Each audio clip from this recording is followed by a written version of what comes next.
Hello everyone, it is Joe here from OmniPoke, the channel that brings you guys everything Pokemon, and I'm going to continue with the Senior and Junior Division World Championships decks for those of you who want to see what did very well at the end of the 2018 season. Looking forward to post-rotation, what could still be around and what could still be good, and it's always good to see how the top decks function to give you a good idea of what every deck needs in order to survive and be good and consistent for the best and most difficult tournament to win in the world. So let's have a look at the Senior Division champion, Magnus Pedersen from Denmark. He was playing a Bennett Gargoyle deck. Now, Bennett was this card that came out in the new set, and it was renowned for being a really interesting and cool card, but it was weak to dark, so no one really had the stones to play it, but Magnus did, and he did very well with it. So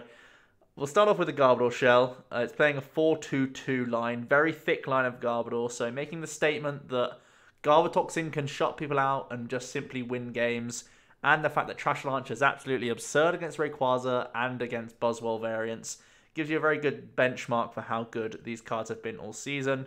The 2-2 Bennett gives you additional help against the fighting decks. Resistance to fighting as well as hitting for weakness against those Buzzwoles is incredible. Shady Move, a great ability, and Shadow Chant, also a great way to deal a lot of damage for just one energy attachment, making it a very efficient attacker. Tomb Hunter being the lead GX attack in the game as well.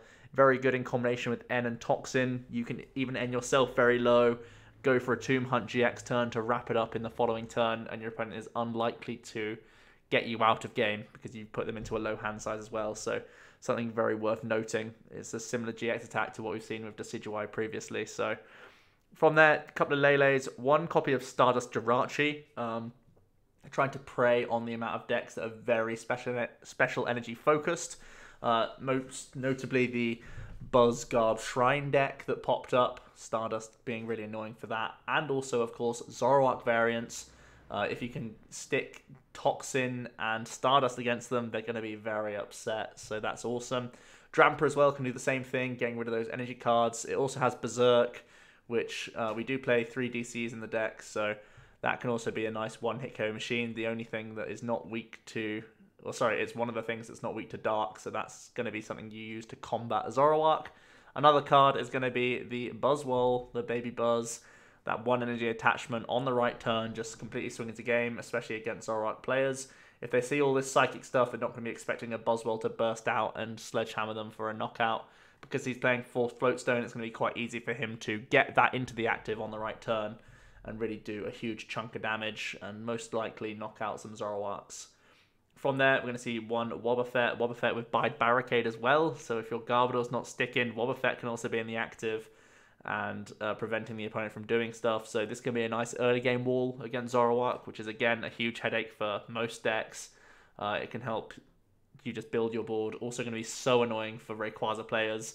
If you just happen to lead this, or if you go first, Floatstone and get it into the active, Rayquaza is going to be pulling its hair out because it just can't do anything. So it's really annoying for a bunch of different decks at Worlds, and it's a really cool one-off that is easily searchable with Bridget, so that's really awesome. And also he plays a treasure in addition to his Ultra Balls, so it's easy to get this guy into play, and just, you know, he says no, basically, which is really awesome for you and makes life difficult for a lot of the top competing decks. And I think this is one of the reasons why Magnus did so well, because it just shuts out a bunch of things from the offset.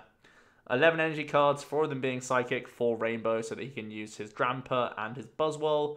And it also combos nicely with the Bennett because of that Shadow Move. So no reason to not play this card, really, other than the weakness to E-Hammer. And 3 copies of DCE, mainly for that Dramper, also usable with Lele. And I guess it can be used for Acid Spray as well at times. So no need to play the 4 copies, but a reasonable 3 of. From there, 4 N, nice defensively alongside these Gargoyles. 4 Sycamore, 3 Guzma, 2 Cynthia and 1 Bridget. Then we're going to see the double parallel as well, good against Ray and Zoroark. So a lot of hate for those decks, even though we do have this Bennett line, which is pretty useless against at least the Zoroark part. 4 Ultra Ball, 4 Float, 3 Choice, 2 Blower to increase your damage output with the Gargoyles most of the time. 1 Treasure and 1 Rescue Stretcher. So overall, Really preying on Buzzrock quite a lot, preying on Rayquaza as well with his Trash Launch very nicely, and especially that Wobbuffet is going to be hell for Rayquaza, really, if you come up against them, which is really cool. I think you are still a little bit weak against the Zoroark stuff, even with this energy removal in combination with Toxin. I feel that would have been the more awkward matchup for Magnus, but he's made it work for him, so congratulations on a pretty cool win with a creative deck, and making Bennett work is really awesome. Very happy to see that do so well. Connor Pedersen, once again, is a bridesmaid and not a bride. He played the Buzzwole Gargoyle deck, which was like the Hot Worlds deck this season, and for good reason, very powerful. 3 Baby Buzz, 3/2 Trash Launch, 1 Baby Regirock, which is another way that you can one-hit KO Zoroarks for 1 attachment, a 1/1 Octillery, as well as 1 copy of Oranguru. Pretty interesting to play both of these. Instead of like doubling up on Octillery, he's playing one of all 3, which is a strange decision. I feel like it's usually one or the other and not a mix of all 3, but I don't really know the story behind that. 1 Roblox Sudowoodo, so it's really annoying for Baby Buzzwole to get knocked out by Zoroark because you play Rainbow, so otherwise they could just hit 120 against the Buzzwole after it takes 1 damage, but the Sudowoodo says no, and it's annoying for other stuff as well. It also means that they can't one-hit KO your Trash Launch, so it's a really nice one to have, to be honest. And 1 copy of Diancie for that damage buff. Going to see those rainbows, so you can use Garbodor and Baby Buzz. 4 Strong, 1 Psychic, and 1 Beast Energy. 10 total. Onto the supporters. 4 Sycamore, 4 Cynthia, 4 Guzma, 4 Ultra Ball, 4 Choice, 3 Rescue Stretcher, so trying to recover the most important attackers in the matchup, and I think that complements the thin lines of the other stuff that we're seeing. 3 Field Blower for a lot of removal to increase your Garbodor's damage output very early because the deck doesn't do much else. This is one of the predominant attackers, even though it's a 2-of. You can see the stretchers are there to try and get it back as quickly as possible. The Blower going to try and increase that early and also dictate the Stadium War because the Shrine of Punishment is actually a big part of this list. 3 Floatstone, 2 copies of N, 2 copies of Brooklet Hill for some early search, and 2 copies of Shrine so that you can do additional damage counters throughout the game, which is very good for turning Buzzwole into a one-hit KO machine against Zoroark players. Also just getting things in range of all your other attackers is really cool. The Buzz Shrine deck really did sort of take over day 1 of Worlds and did quite well in day 2 as well for the most part. So Shrine of Punishment really being highlighted as a very powerful card, and seeing as though these 2 attackers remain in the format, so does Shrine. You lose Octillery, but it already can play Oranguru. I think losing Strong is a bit annoying, but I think this deck can continue to be potent post-rotation because the pieces are all there. I think Field Blower gets a lot worse, which is somewhat of a downside because things like Floatstone are not being played anymore. But I feel like because people are playing a high Nest Ball engine and stuff like that, I feel like Trash Launch is just going to be very potent anyway. So I feel the fact that Shrine gets a lot better post-rotation, this deck is going to still perform quite well. 1 Special Charge as well, just to round things off to get back your Strongs and Rainbows, because of course that's somewhat of a weakness of this deck because you only play 4 copies to start getting Trash Launch working. Actually 5 with the Psychic Energy, but yeah, Special Charge is going to help your odds there overall. So it's cool to see the World's Rogue end up performing so well. It wasn't really... It kind of popped up at the ARG tournament in America just a few weeks before Worlds, so it was a known quantity, but people actually pulling the trigger with a deck that's relatively new and off the radar was very cool to see. Takumi from Japan also was playing a Buzzwole variant, this time the more standard Buzz Rock. 4 Baby Buzz builds, 2/2 Lycanroc, 1/1 Octillery, oh it makes me so sad, 1 Lele, the 14 energy split with 4 of them being Strongs, and we're seeing a full 4 Cynthia, so 10 supporters. This is one of the things I really like from Takumi. Trying to be as consistent as possible. One of the big headaches of Buzzwole is that you draw bad. So he's made the choice to play 10 draw supporters, which is a lot higher than most. 3 Brooklet, 3 Ultra Ball, 3 Elixir, 3 B-String, 3 Choice, 2 Float, and 1 Super Odd. So making the choice to play a 4th Cynthia over a 4th Ultra Ball is pretty interesting. But overall, it's worked out for him, and having that many supporter cards is going to be really nice in the early game for Buzzrock, which is sometimes its its weakest point, other than the fact that it can do lots of damage output early. It's kind of vulnerable in the early turns, so having 10 supporters is definitely one of the reasons why we saw him get to the semi-finals. Matthew Campbell ended up taking Frogs on one last ride. He played just the Greninja line and just the 1/1 Star Me, so no Lele and no Feeny. 10 total energy, 4N, 4 Cynthia, 2 Sycamore, so just the 10 supporters as well, so quite low. 3 Brooklet, 4 Evo Soda, 3 Ultra Ball, 3 Max Pots, very greedy list really. 2 Blower, 2 Enhanced, 2 Random Receiver, so this is trying to fish out some of these supporter cards. You're always guaranteeing a draw supporter with Receiver at the very least. 2 Choice Band, 1 Stretcher, and 1 Super Rod. So, in my opinion, quite a greedy list. 3 Max Potion over 3 Enhanced Hammer is an interesting call as well. E-Hammer being so strong for Worlds. I'm surprised to see these counts not flip-flopped, but at the same time, if you keep your Greninjas alive, you're going to be doing a lot of damage, and this can also remove early pokes from spread decks, and even from Buzzwole Jet Punching, so... Yeah, Frogs made it one last time to a top 4 finish in seniors, and I'm so happy to see that deck go, not going to lie. Benjamin was able to also pilot Buzzrock to a high place. He played a 3-2 Lycanroc line. That's the thickest we've seen in a Buzz build. 2-2 Artillery, 2 Baby Buzz, 2 Buzz GX, 1 Lele, 1 Diancie. So he's really making the call that Lycanroc is the answer to beating lots of the Zoroark players. And that's reinforced by the fact that we see 2 double colorless energy. A few Masters also made this decision in day 2. I believe San Chen played a list with 2 DCE in his Buzzrock, really trying to just say, hey, Lycanroc is such a pain to deal with for Zoroark builds. Let's get that Claw Slash rolling and really put them in a bad spot. So that's why we're seeing 14 energy, even though 3 of them, just 8 of them are basic Psychic. And a much lower B-string count at just 2. 4 Cynthia, 3 Sycamore, 3 Guzma, 2 N. So again, 9 supporters total. 3 Brooklet, 4 Ultra, 4 Elixir. So you can see here the statement is being made that he wants to Elixir onto the 3 Rockruffs that he's playing and then go into Claw Slashes and just be a big pain to deal with.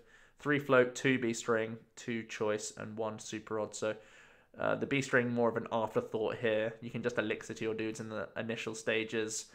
Thin your deck that way. Hope to Super Rod in any excess energies and B-String if you get the chance, but it's not a huge component of this list. It's much more Lycanroc heavy, and did him well at the end of the day. Caleb from Canada was able to do well with the first Zoroark variant that we see here. It's going to be the Gargoyle build, playing that traditional 2-1 trash, 4-4 Zoro, playing that Latios that we saw at the NAIC, as well as Kartana and the Resource Management Oranguru. 4 DC, 1 Rainbow, and 2 Psychic. The Rainbow allowing you to use the Kartana, even though it's just 1 copy. And interestingly enough, choosing it over a unit energy. I don't really know any specific reason other than you can Acerola some stuff that could get stuck potentially in your active position. I guess that's the only real argument for playing Rainbow over a over the unit energy. Onto supporters, 3N, 3 Guzma, 2 Bridget only, 1 Acerola, 1 Cynthia, 1 Mallow, 1 Sycamore. So some of the lower odds of getting your Bridget out in comparison to the Masters list. 4 Puzzle, 4 Ultra Ball, 2 Choice, 2 Blower, 2 Float, 1 Evo Soda, 1 E-Hammer, 1 Treasure, 1 Stretcher, 1 Weakness Policy is the first introduction that we see of this card into the Zoro Garb list. So clearly somewhat afraid of the Buzzwole variants. We saw this incorporated in the Zoro control list that Tord played, now being thrown into the Trash Launch build, and 2 copies of Parallel. So this is very close to the NAIC list that we saw with Ivanov winning it at the end of the day. So it can't be that far off. I think the only adjustments he made was adding in the Oranguru and the Weakness Policy. So just a tried and trusted list that did quite well. With a few adaptations for what he expected in the meta. Pretty good call overall, as we saw Gargoyle take it all down. We see another Gargoyle deck do well. Jian from South Korea was able to play Zoropod. I was so used to saying Zoropod. I haven't said these words in so long. Galissapod Garb was able to make top 8. This is a real throwback.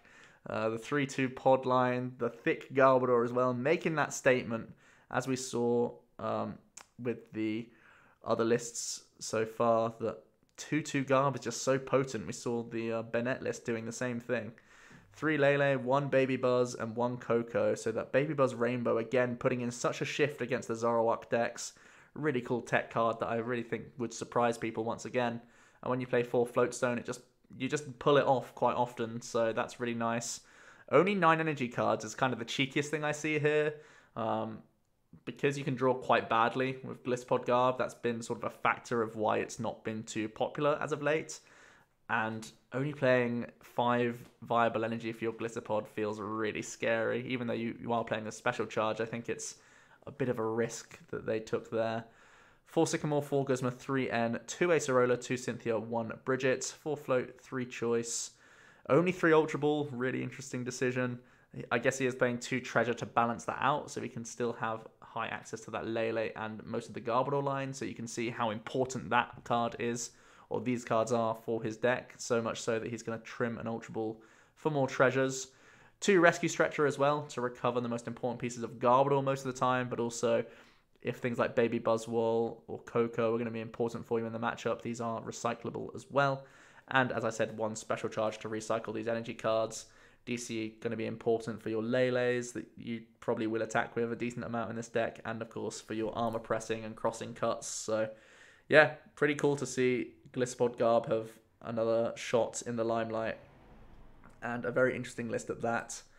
From there, the last of the top 8 list is going to be another Zoro Garb deck. Again, the tried and trusted 2-1 Garbodor line, actually playing 4 Trubbish, trying to get them into play as much as possible. 3 Lele and 1 Guru. So again, just like Robin, where we see there's no other text like Mewtwo or Latias, or Latios, I should say. Playing just the Psychic Energies, so somewhat concerned about Enhanced Hammer. Not a bad call, I don't think. 1 Delinquent, that's a card that we saw do well in Sheffield and also at the NAIC. Not so much in Worlds, actually. Not many players were rocking Delinquent at the end of the day, but here it has worked out. We are going to see 1 Sycamore, 3 N, 2 Bridget, 2 Guz, 1 Cynthia, a very thick 3 Parallel City for some mirror hate, 4 Ultra Ball, 4 Puzzle, 3 Float, 3 Field Blower as is standard, 1 Stretcher, 1 Treasure, Evo Soda, Enhanced Hammer, Counter Catcher, Max Potion, Choice Band. So a lot of these one-ofs very reminiscent of the NAIC list. The Counter Catcher's a new inclusion. Max Potion as well isn't always standard, and only 1 copy of Choice Band is pretty interesting. So very low, very thin on the tool count. So although he is playing a very thick Garbodor line, quite thin on the tools overall. So not hugely focused on Toxin. It's just a one-of that can come down at some point in the game.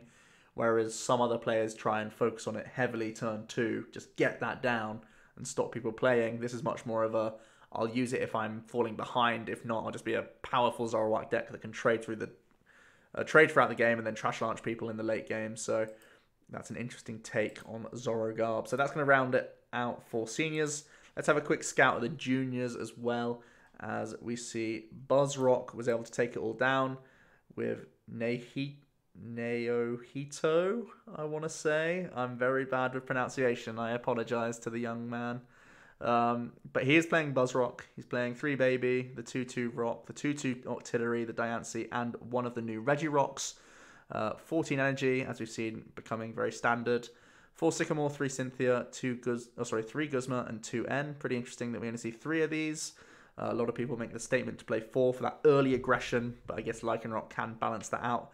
And also playing a 9th supporter instead of just the 8 count that we've seen become fairly staple.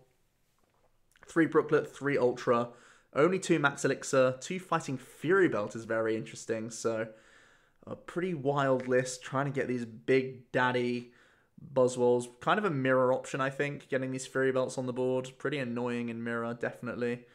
2 cards of Choice Band, 2 Float, 2 Blower, 2 B-String, and 1 Super Odd. So not a lot of energy, like burst potential from this list.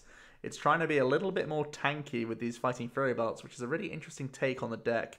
It's actually the first time I'm seeing this, and seeing a tool split is very interesting. Not something that we've ever seen before in Buzzrock, that they're playing Fury Belt, so that's a really interesting call. Sebastian was the second place finisher with, again, a Buzzrock list, so that was the deck to play, it looks like, for juniors.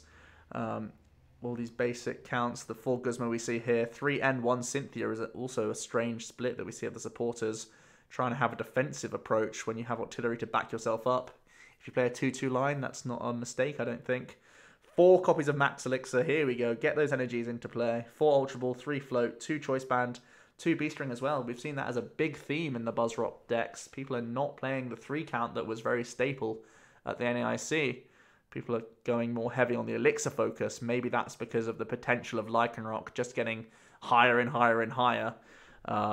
People really trying to secure those energies on those Rockruffs and be a huge threat. Elixir as well helps naturally thin the deck from bricking, so not a bad call, I don't think, even though B-String is such a polarizingly powerful card. I think getting energies on the board is always good as well. Rune from Belgium, also playing Buzzrock. This is clearly a theme here. Just playing the 1-1 Auxiliary is a difference here. Everyone sticking with the same energy count. 2 Blower. That's really good for Rayquaza and good for Zoro Garb and Zoro Control. This time playing 3 B-String, 4 Elixir. A lot of burst there, just like old times. 4 Cynthia, and actually cutting down the Sycamore and N counts, so shuffling in those B-Strings so he can use them all over again and make sure he hits them is pretty cool. Only 2 Brooklet Hills are a really big call as well. Such a powerful card and so useful, but if he's facing a lot of Buzzrock mirrors, that's less dead cards for him, so again, nice call overall. Pretty good list there from Rune, some interesting counts. Walker from the US was playing a Zoroark variant in a field of Buzzrocks, which is unfortunate, but he still made it to the semi-finals, playing the tried and trusted 3-2-1 line, the 1 Latios, the 1 Oranguru, which a bunch of people played just because of Zoro Lock. 7 energy cards, puzzles, the Treasure Ultra Ball split, a couple of choice bands, couple E-hammers, blowers, only 2, which is pretty rare for Zoro Garb. You normally see 3 of these. Couple of floats, Cynthias, Bridgets, Guzmas, double parallel, playing the Delinquent as well, trying to catch people off guard. Sycamore, Stretcher, Max Pot, Countercatcher, 1 Evo Soda, and 3 copies of N. So again, this is reminiscent of Ivanov's list. I keep having to say that, but you know, that's the common list that we had to go off of before Worlds kicked off. So it's very different from the finalists, or sorry, the Worlds winning list. It's a lot more focused on Ivanov's NAIC build. Kota from Japan was playing a Beast Box list, and this really didn't show up at Worlds too much, but it did make the quarterfinals for Kota. Playing a very thick Naganadel line, 3 Dustmane, 2 Stackers, 1 Kartana, 1 Baby Dustmane, and 1 Lele. 13 total energies, and really does prey on the Buzzwell builds. I think it was a pretty strong call. And when you have 3 Dustmanes and 4 B-Strings, you can get some big burst damage out on people, and that can be really problematic for Zoroark as well. So personally, I was surprised to not see this. I thought it was a well-placed deck going into Worlds. If you face enough Buzzwells, I think Rayquaza was probably one of your more difficult matchups, but I feel like the Stacker does provide some good stuff, even as a 2-of. I think my own list only played 3, so I think it was a good meta call, and I imagine we'll see more of this post-rotation, so it's good to get a baseline of what this should be looking like. 3 Cynthia, 3 Guzma, 3 N, 2 Sycamore, 1 Kukui, 1 Tate and Liza as well, which we're actually going to be seeing a bunch more of post-rotation. 3 Ultra Space alongside Ultra Ball, 3 Choice Band, 2 Float, 2 Blower, 1 Treasure, which can help you get your Lele or your Naganadel pieces, 1 Stretcher, and those 4 Big Daddy B-Strings for those bursting turns, either for Assembly GX or for things like Sun's Eclipse into Moon or into Meteor Tempest. That can be pretty nutty. So there's something here, right? It got very far at Worlds, and it was a good meta call for Worlds as well, just because of how popular it seems that Buzzwell was in the junior division. So definitely something to go off of there for future. Benjamin from the US playing Buzz Garb Shrine. This is a pretty standard list, I would say. 4 Baby Buzz, 3-2 Garb, 2-2 Octillery, and the 1 Diancie with this 9 energy split. Only 3 copies of Rainbow, adding in 1 basic Psychic. 4 Sycamore, 4 Guzma, 3 Cynthia, 3 N, 4 Shrine, so very focused on this card. Very, very powerful. 4 Ultra Ball, 4 Choice, 3 Nest, 3 Float, 2 Field Blower, 2 Stretcher, 1 Special Charge. Honestly, I think this is the best Buzz Shrine list that I've seen so far. I think this is really simple and very powerful, and it gets its own strategy off the most. I think this is the best Buzz Shrine list I've seen so far. I think if there's anything to go off of for post-rotation, it would be something along these lines. Obviously, we lose the Octillery, so it's going to look very different anyway. And obviously, we lose like N and Sycamore, but I think in terms of simplicity, he's got it spot on, because the power of Baby Buzzwole and the power of Trashalanche can absolutely carry through the tournament, and it did. And the fact that he played a very simple list also would have just proved so powerful for him. So really like that list from Benjamin there. I think it's a very good way to play this list. Joao also played Buzz Garb, this time playing 2 Instructor Rangaroos, my boy. We got the 4 Rainbows, the 4 Strong, the 1 Beast, the 1 Psychic. Looks like a bunch of people were trying to play just the 1 Psychic to get a few better outs to hit your Trashalanche as much as possible.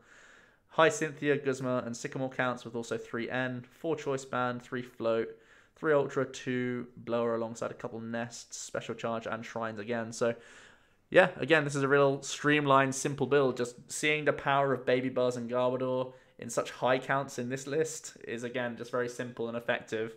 And simple and effective is what you're looking for Worlds, especially in the junior division where, you know, they are young children, even though they are very good players at this game. You want something that can just work time in, time out. And seeing a list like this makes me very happy, because it is very simplistic and just gets the job done. So definitely huge props to the Buzzgarb sort of deck that popped up and has done well for all these guys. Seichun from South Korea, also playing Zoroark with a 3-3 line for the first time we're seeing. Still with that 3-2-1 Garb, and also playing a 2-2 Lycanroc. So he's squeezed it all in. 3 stage 1s, who knew? 2 Lele, 1 Mewtwo, and 1 Latios. So man, he has crammed everything into 60 cards. 9 energy total, 4 DC, 3 Rainbow, and 2 Strong. No basics whatsoever, so super punished by Enhanced Hammer, but who cares? 3 N, 3 Bridget, 3 Guzma, 2 Cynthia, 1 Sycamore, 1 Acerola. Just the 1 Parallel, but he's got puzzles, of course, to try and spam that. Ultra Wolf floats, 3 Blower, so good against your own Garbodor and opposing ones, as well as other people's Parallels. A couple Choice Band, an Enhanced Hammer of his own, and a Rescue Stretcher.